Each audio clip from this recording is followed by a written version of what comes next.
how to book more weddings. It's a question that every wedding photographer, and to be fair, every wedding supplier has asked themselves at some point or another. And if you ask the internet, 9 times out of 10, the answers are going to be the same. They're going to be focus on marketing, use search engine optimization, attend wedding fairs, build a great online presence. And whilst all of these things will absolutely work to varying degrees, they all require time and money spent on them. And so what I wanted to do today is just share with you 5 ways where I made sure that I booked more weddings than ever before over the last couple of years, and not one of these costs a single penny. These are all things that I will do either before, during, or after the day itself. So the first one is a simple one, and this is something that every business should do, and that is under-promise and over-deliver. Now, whether this is the number of images that you provide, the amount of coverage that you provide on the day, the timescales for getting things back to the clients, if you put yourself in a position where you can over-deliver to your clients, they're going to see it as getting more value for money, getting more than they've paid for, getting more than they asked for, and getting more than they expected, which is going to put you in a great place when it comes to them recommending you to other people. Now, one small example that I can give for how I do this is in terms of when the couple wake up the following morning after the wedding, no matter how far away I've been, no matter how late I've finished, I will always have made sure that they wake up to a download link with at least kind of like a handful of images fully edited from the day. When I get home and I'm backing up the images, I will make sure that I get a handful of them edited and sent across to the couple before they wake up. They're not expecting this, they don't know that this is coming, but again, it's over delivering. And that means that the first images that they're going to see the following day are edited ones, professional ones, and more importantly, ones that are done by you. These images are going to be shared straight away with friends, family members, they might be put on social media. It's a great way to build on the impression that you've hopefully made the previous day. The next one is another easy one, and that is make things personal. And what I mean by that is, with myself, whenever I get a client, immediately after they have booked, or even before they've booked, any pre-wedding consultation, any pre-wedding meeting, any initial chat, I will always endeavour to do at the very least through video calls, preferably face-to-face, but at the very least through video calls. Emails, messages, kind of like online web forms, they're very, very impersonal. The quicker that I can get my face in front of their faces and vice versa, the better, because you start building a connection straight away. And what that avoids is that awful thing of, on the day itself, you turn up, nobody knows what you look like, nobody knows what you're like as a person, all they've done is seen text from you, and it just puts the clients and yourself more at ease. The last thing you want is somebody that is guarded on their wedding day because they don't really know you. You're just kind of some stranger with a camera in the corner. So definitely for your final pre-wedding meeting, when you're going through timings and things like that, definitely want to be doing that either face-to-face or on video. But to be fair, any contact that I have with the clients from booking to the day itself, I always try and do it either through video call or face-to-face. It just allows you to get to know each other, it allows you to get used to each other, allows you to kind of build that connection much, much stronger. And a stronger connection built beforehand is definitely going to provide better images. Better images are going to obviously make sure that people recommend you more, but also you're going to get images that really reflect those people as they are. So I think that it's a very small thing. It doesn't take a lot to do a video call. I mean, obviously face-to-face can be more difficult. It depends whether they're local or not. But even just a video call, I mean, since lockdown, since the pandemic, everybody knows how to use Zoom or FaceTime, and it's just a much nicer way to interact with your clients. And speaking of your clients, my third tip is really understand what is important to those clients. No two clients are the same, no two couples are the same. Some will have family members that are coming to this wedding that they don't get to spend time with, or that might be older and they're not sure how much time they have left, to be completely honest, and getting photos of them and with them, of the couple interacting with them, are most important to them above anything. Other people might be completely the other end of the spectrum and they don't really want any post photos. They just want a much more candid kind of documentary style capturing of the day. And again, this comes back to understanding your clients, know what's important to them, because if you do a wedding, you might create technically perfect photos, deliver them to the customers, but if they're not what they want, they are not going to be advocates for you.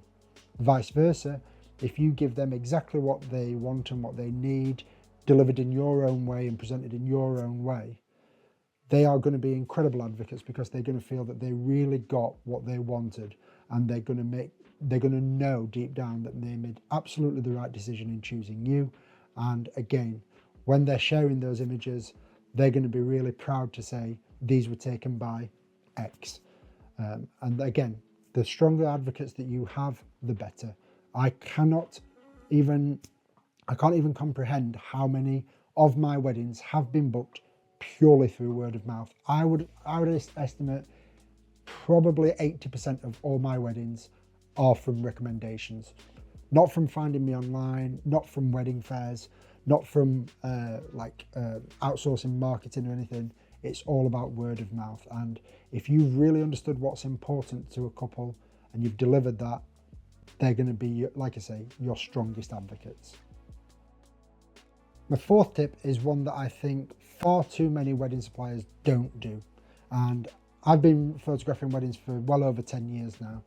And throughout that time, I've been fortunate enough to build up an incredibly big network of other vendors. So other photographers, videographers, cake makers, florists, venues, hair, makeup, dressmakers, suit providers, absolutely everything that you can think of. I've got a big network of every single supplier that you can think of, even things like magicians and singers and jugglers and all sorts of things. The reason why I've built this network up is because I interact with them on the day, I collaborate with them, I communicate with them, I see if there's anything that I can do to help them if needs be. I make sure that if it's a makeup artist, I make sure that I get some really good portraits of all the people that have had their makeup done. If it's the florist, I make sure that I get nice pictures of the flowers and the cake and all of these things, where I will have the conversation with my clients, and I actually have it written into my contract that if I want to share those images with those other vendors, I can do, and more often than not I will do, because I want to help them promote their service. And by doing that, by you all coming together and collaborating and promoting each other, it just makes things so much easier when one of my clients comes to me and says, do you know a good florist that you can recommend? Do you know a videographer? Who would you suggest for a cake? Things like this. I know that I'm confident that I can promote these other vendors, and that they will be doing the same likewise for me, because at the end of the day, a wedding day is about all of you vendors being on the same team and coming together with the one common goal of making that day as special as possible. And it's a lot easier to do that if you are friendly, if you're communicating well, and if you know that you're all on each other's team. So the amount of bookings that I've had, when I was talking about bookings that I get through word of mouth, it's not just from clients and their friends and their families, it's from florists, hair and makeup artists, venues themselves. Venues are a great one. If you can kind of get to know the wedding coordinator or somebody within the venue, build up a good relationship with them, who knows where that could lead to. That could lead to you being a resident photographer at a venue where you are one of their recommended suppliers. And trust me, from being a recommended supplier at certain wedding venues, that is a great source of leads. Because when somebody goes to a wedding venue, if they see that 50% of the weddings that they're sharing have all got the same photographer, where do you think they're going to go first to get a quote or to get information? It's incredibly important to build up this network, and I see far too many people that don't do it, that just come, do their bit and go home. And yeah, by all means you are doing your job, but you could be doing a lot more, and it's going to only benefit you in the long run. And my final tip is the most important, and this is the one that gets me more bookings than anything else. No amount of marketing, search engine optimization, wedding fairs would get me as many bookings as being sociable. On the day, being sociable, being friendly, being smiling, just showing that you're having a good time, not being just a serious face behind a camera in the corner. Getting involved in conversations with guests. In the morning during bridal prep, I will always make sure that I'm chatting and joking away with bridesmaids, with the flower girls, with parents especially. They will be your strongest advocates, even more so than the couples themselves most of the time. If you do your job and you make sure that they feel like you've gone above and beyond for their son, for their daughter, for whoever it may be, they will be stronger advocates even than the couple themselves. It all starts right from the beginning. When you get there, introduce yourself, make sure that people know who you are, make sure people know that they can ask you if they need anything, or if they want a particular photo, or even little things like I will offer to put like the lip gloss or lipstick or something like that in my camera bag so that a bridesmaid doesn't have to carry it, or phones, or little things like this. But just being sociable and being friendly, and at the end of the day, everybody is at a wedding to have a good time, to celebrate. You don't want to be like the serious one in the corner.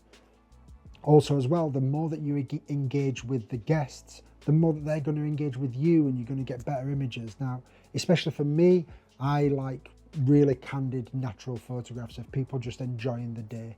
And there's no surefire way to do that more so than having people be comfortable with you there. If people aren't comfortable with you, they're going to be guarded, they're going to be kind of turning away. If they see you with your camera, they're going to be on guard, and you're not going to get those natural moments that I find personally the best images from the day. And by being sociable and by engaging and by getting talking to people, you will be surprised how many times you find out that one of the bridesmaids is engaged, or somebody's looking at getting married next year or the year after. That's a very easy conversation to have about, have you found a wedding photographer yet? After you've seen the images from today, let's have a chat, let's talk, let's see if I'm free on that day, let's see if you like the images that I produce. I've got the confidence to know that my photographs, I will stand them up next to 99% of the wedding photographers out there. They may not be better than those, but they're definitely not going to be far away. They're going to be to around the same standard. But what I'm more confident in is that I know at every single wedding that I leave, I will have made an impression on people there. Not overbearing, definitely not cocky or brash or arrogant, but just being friendly. I've always been a people person. It's one of my biggest strengths, and I make sure that I use that on wedding days. I make sure that I interact with everybody. Before I leave, I will go and say bye to the parents and thank them. I'll say bye to the groomsmen and to the bridesmaids and thank them for helping, because they'll have helped me throughout the day. Anything like that, it's going to have a lasting impact. And when people think wedding photographer, they'll think of you. So whenever they're having conversations with their friends or with their family or further down the line, your name is going to be on their lips as soon as they talk about wedding photographers. And for example, I can think of 4 families where within those 4 separate families, I will have done a minimum for each 4 of 3 weddings, a minimum. One family I've done there were 3 sisters. I've done all 3 of the sisters' weddings. I did their parents' 50th wedding anniversary. Things like this. It's once you've been recommended once, you will get recommended again and again and again. And it will not always be purely down to the images that you produce. A lot of the time, it will be down to you as a person. And the better impression that you make on the day, the more bookings will come your way, undoubtedly. So there you go. They are my 5 tips on how to book more weddings for free, just by doing those 5 things. I am confident that you will get more bookings than you ever have before. And that's without spending a penny. I know that a lot of it seems like common sense and a lot of it just seems like being a nice person. And to be fair, it is. But you would be surprised how many more bookings that I got, the more comfortable and confident that I felt in myself as a person, as well as in myself as a photographer. So it's all about building relationships, getting those advocates that are going to go out there and they're going to do your marketing for you. They're going to be the ones that are saying, oh, you're getting married, have you got a photographer? What about such and such? Oh yeah, they did a wedding that I went to. Oh yeah, they were brilliant. They had everybody up dancing and they were getting pictures of everybody when they were dancing, without even talking about the images themselves. Your work will do its job, but it's about getting your work in front of as many eyes as possible. And the more advocates that you have out there doing that for you, the more chances there are for you to make more bookings and just go from strength to strength. So I really hope that something that I've said has helped you today and will help you moving forwards. By all means, if you've got any tips, let us know in the comments down below. But other than that, I'll thank you so much for watching. And as always, I'll see you in the next video.